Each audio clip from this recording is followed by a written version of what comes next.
Hello again, fellow miners, and welcome to part two. In part two, we're going to discuss one of the most difficult parts of body paragraphs, evidence. Body paragraphs, evidence. And here we go. As you may recall, there are three goals of a body paragraph: to present a point, to prove the point, and to make it plain why the point matters. We are now discussing goal 2, to prove the point. This means that in our Peel mnemonic, we're on our first E, evidence. Support your point with evidence and examples. Now, just to be clear, evidence is quotations from the text or outside information that supports or proves your point. And I know it feels like that should be evidence are quotations from the text, but it really shouldn't, because the English language is strange. Your verb matches your subject. Okay, so quotations from the text or outside information that supports or proves your point. We are going to focus on quotations from the text because this is where the trouble begins. In my experience, of the three goals of a body paragraph, the point where most people trip up is in evidence, specifically quotations from the text. So I'm going to try to smooth that out for you. Remember our sample paragraph. Robert Herrick starts the poem by sexualizing Julia, saying, "When as in silks my Julia goes, then, methinks, how sweetly flows that liquefaction of her clothes." Herrick is not only equating his Julia with those corporeal attributes, Bob, that most attract him, but he is also suggesting the way in which this version of Julia is engendered by his own mind. Okay, I have bolded the portion that we've already dealt with, which is the point or the topic sentence. Now, let's have a look at this paragraph, because you'll notice that it has a quotation from the text. Robert Herrick starts the poem by sexualizing Julia, saying, "When as in silks my Julia goes, then methinks how sweetly flows that liquefaction of her clothes." If you don't look closely, you may think that, in fact, the author has supplied the evidence, because she's made her point, she's added a quotation from the text, right? That's what evidence is. But look, if you look carefully, you'll see that the writer doesn't actually provide us with any evidence. Herrick starts the poem by sexualizing Julia, saying, etc. This is actually an assertion. All that the writer is saying is, Herrick does this in these lines. That's not evidence of how he does it, okay? It's just an assertion that he does it. Herrick is not only equating his Julia with those corporeal attributes that most attract him, but he suggests the way in which this version of Julia is engendered by his own mind. This is also assertion. There's no evidence at all to support that assertion. And then there's another sentence that the writer added, therefore he openly creates his Julia as a product of male fantasy. That's also an assertion. So whereas it looks like we have some evidence in this paragraph, we actually don't, because evidence is pointing out where in the text there is support for your assertion. So the writer has to show where there is support for the assertion that Herrick starts the poem by sexualizing Julia. Lesson 1. Be sure your evidence is evidence, words or facts picked out to prove your point, and not just part of your assertion. As you see here, Robert Herrick starts the poem by sexualizing Julia, saying, quotation, there's nothing picked out as evidence. It's just offered as a fact. So let's add some evidence. Where you in fact need the evidence is in your second sentence. This is where you are essentially saying, first sentence is, here's my text. Second sentence is where you say, this is what that text is doing. Herrick not only equates his Julia with those corporeal attributes that most attract him, but he suggests the way in which this version of Julia is engendered by his own mind. Really? Okay, I need you to show me where he does that. You are now making two assertions. I have no reason to believe you if you don't put in evidence. We need to have a look at the poem to see if there is evidence. Textual evidence should show where you see happening what you say is happening. Herrick is not only equating his Julia with those corporeal attributes that most attract him, where? So you need evidence there. But he suggests the way in which this version of Julia is engendered by his own mind. Where does he do that? So you need evidence there, too.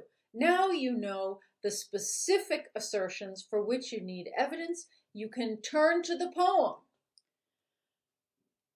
How sweetly flows that liquefaction of her clothes. Good evidence for Herrick is not only equating his Julia with those corporeal attributes that most attract him. Okay? Methinks he suggests the way in which this version of Julia is engendered by his own mind. Methinks. You couldn't get much more mindy than that. So now you have your evidence. The question becomes, how do you put it in? You put it in like this. Herrick is not only equating his Julia with those corporeal attributes that most attract him, saying, how sweetly flows that liquefaction of her clothes, but he also suggests the way in which this version of Julia is engendered by his own mind. Then, methinks, how sweetly flows that liquefaction. Okay, and notice that you have put your evidence in two different ways. Remember when we talked about this in the previous lecture? Don't always use the colon. Here you have used the colon once. He also suggests the way in which this version of Julia is engendered by his own mind, and here is where he does that. You've done that once, but you've also used the between two commas approach. Herrick is not only equating his Julia with those corporeal attributes that most attract him, comma, saying how sweetly flows that liquefaction of her clothes, comma, which effectively says, allow me to point you in the right direction, comma. Okay, so you have smoothly interpolated your evidence. But wait, that's not all. Be careful. I know that in your education before university, which is to say A-level, but because I've decided to act as if this was something that happened long ago and that we can all barely remember, I'm calling it your education before university. In your education before university, you are taught to use small quotations, say 2 or 3 words or a short phrase, frequently. You may know this as frequent brief quotation. Forget this. Here at university, your reader needs to see the evidence doing what you say it is doing. They need to see it in context. Remember your imaginary reader at the beginning of this lecture? That reader, does not know the text that you are talking about because they are utterly ignorant. Remember? Utterly ignorant. They therefore cannot supply the context you leave out. But if you supply the context, your reader can understand whatever argument you're making because they are infinitely intelligent. The point that matters here is that they are utterly ignorant. They do not know the work. They will not be able to place your evidence in context. You have to give them the context. Here at university, your reader needs to see the evidence doing what you are saying it is doing. They need to see it in context. Therefore, always quote a full unit of sense, which means one of these two. A unit that contains a verb and a subject doing it. How sweetly flows, verb, that liquefaction, subject doing it, of her clothes, a full unit of sense. Or a full sentence. Then, methinks, how sweetly flows that liquefaction of her clothes. A full sentence. You could put a full stop at the end of it. You could put a capital T on the then. You'd be good to go with a full sentence. Quote one of those two things. At the very least, if a unit that contains a verb and a subject doing it or a full sentence are too long, at the very least, quote the words surrounding the significant word as well as the significant word. Then, methinks, that's the significant word, then, methinks, how sweetly flows. This shows the word in context. I cannot stress how important it is to put the word in context. Look at the difference. Option A, Herrick is not only equating his Julia with those corporeal attributes that most attract him, liquefaction of her clothes. Option B, Herrick is not only equating his Julia with those corporeal actions that most attract him, saying, how sweetly flows that liquefaction of her clothes. You can see how option B feels more solid, how you, as a reader, feel more firmly grounded with option B. Consider option A for the second half of the sentence, but he also suggests the way in which this version of Julia is engendered by his own mind, methinks.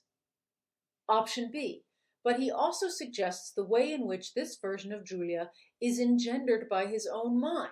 Then, methinks, how sweetly flows that liquefaction. In option A, you have the relevant word, but because there's no context, there's no way to know whether the relevant word is actually doing what you're saying it's doing. In option B, you ground it in context. You may remember that in one of the very first lectures I gave, I said that the author's job is to hold the reader's interest for as long as they wish to have it. The thing is, if your reader is confused, they are not interested. You have lost their interest because they're busy being confused. Option A risks that they may be confused. How does methinks do what you say it's doing? In option B, there can be no confusion because you show the word in action. You always want to show your evidence doing what you say it's doing. Because your reader does not know the text you are talking about, they cannot supply the context you leave out. They are utterly ignorant of the poem. They do not know it. But if you supply the context, they can understand whatever argument you are making because they are infinitely intelligent. Note that in this paragraph, our sample paragraph, the writer actually supplies the context up front in a chunk. Robert Herrick starts the poem by sexualizing Julia, saying, when as in silks my Julia goes, then methinks how sweetly flows that liquefaction of her clothes. This is a chunk. You've got your context right up there. It's slightly different from this way. It's slightly different from this way in which the context is provided within the sentence. The writer begins by providing you with the entire quotation in a chunk. Then she picks out shorter parts that are the real evidence. She says, here is the passage. Here is all the context.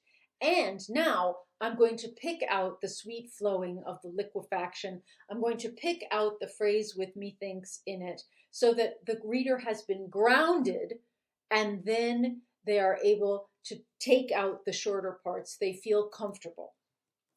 This construction, big quotation, then requotation of the little parts that are important, is another very valid way of presenting textual evidence. I call this quote big, quote little. First, you quote the entire passage, you quote big, then you quote the little portions of that passage that are important.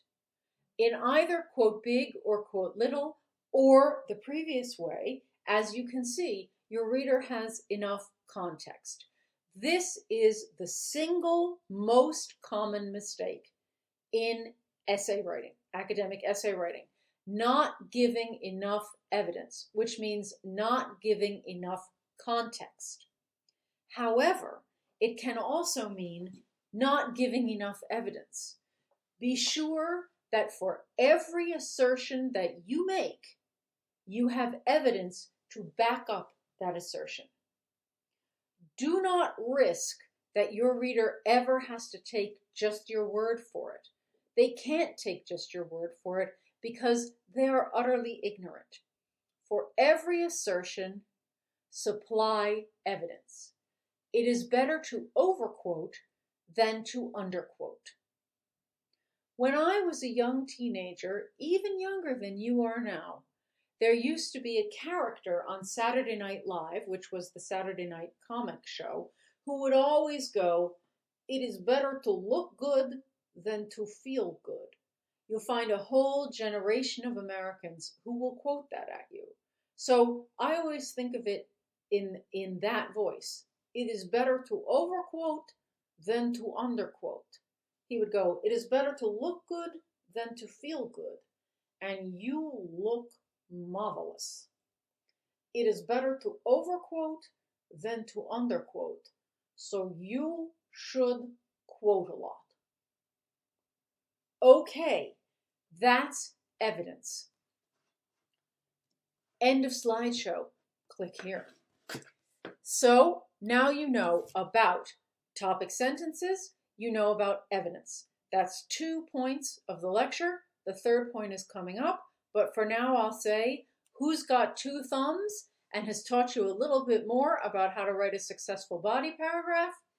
This gal. But who's got 2 index fingers and knows a little more about how to write a successful body paragraph? That's right, you do. And I'll catch you in the third part.